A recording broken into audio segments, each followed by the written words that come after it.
Tonight, the Biden administration says that it believes there is space to reach a deal in the ongoing ceasefire negotiations, adding that it is trying incredibly hard to push one over the line. At the same time, President Joe Biden is reaffirming his support for Israel while calling on all Americans to stand united against anti-Semitism and hate. White House correspondent Owen Jensen reports. Owen.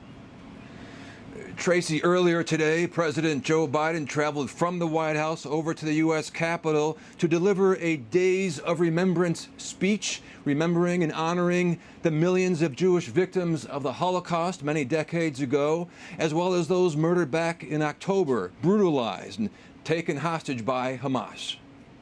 As a ceasefire remains uncertain between Israel and Hamas, President Joe Biden delivers remarks at the U.S. Capitol, where Holocaust survivors, elected officials, and school kids took part in the remembrance ceremony hosted by the U.S. Holocaust Memorial Museum. The president reassuring the Jewish community they are not alone, that they belong, always have, and always will. My commitment to the safety of the Jewish people, the security of Israel, and its right to exist as an independent Jewish state is ironclad, even when we disagree. Bring them home now! And as the hostages brutally abducted by Hamas on October 7th remain in captivity, my administration is working around the clock to free remaining hostages.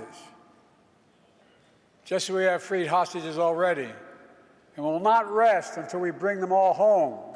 During his remarks, the president, who was recently criticized for waiting days to speak out about nationwide protests, blasted and condemned hateful scenes playing out on some college campuses, where he says Jewish students have been harassed and attacked while walking to class. And while President Biden said freedom of speech in America is protected and respected, but there is no place on any campus in America, any place in America, for anti-Semitism or hate speech or threats of violence of any kind.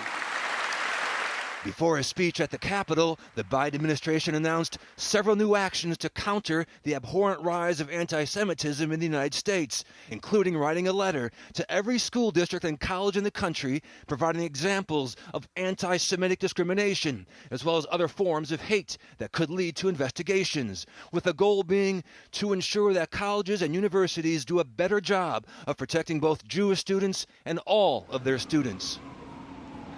Also tonight, National Security Communications Advisor John Kirby also said the U.S. believes Israel and Hamas can reach a ceasefire agreement, and it's encouraging Israel sending a delegation to the peace talks. Tracy? Oh, and I know you're also following the war in Ukraine. Where does that stand? Well, that's for sure, Tracy. The war in Ukraine, as in Gaza tonight, shows no signs of ending anytime soon. President Biden today, in fact, just met with one of Ukraine's neighbors, that is Romania. Romanian President Klaus Iohannis came here to the White House. The two leaders both back Ukraine and, of course, the NATO alliance. The president thanked Romania for taking in refugees from the war and providing Ukraine with security assistance. And the help you provided for Ukraine is real, is significant. We have to find ways to prevent Russia to win this war in Ukraine, and here we have to stay united. We have to work together. Now, Russian attacks continue to leave death and destruction inside Ukraine. Ukrainian President Volodymyr Zelensky, even the target of an alleged assassination plot. As for Russian President Vladimir Putin, he was just inaugurated for his fifth term in office. He's the longest-serving Kremlin leader since Joseph Stalin. And the widow of Putin's fiercest critic, also speaking out against Putin, Yulia Navalny, says Russia is ruled by a liar, a thief, and a murderer. Tracy? All right, Owen, thank you so much.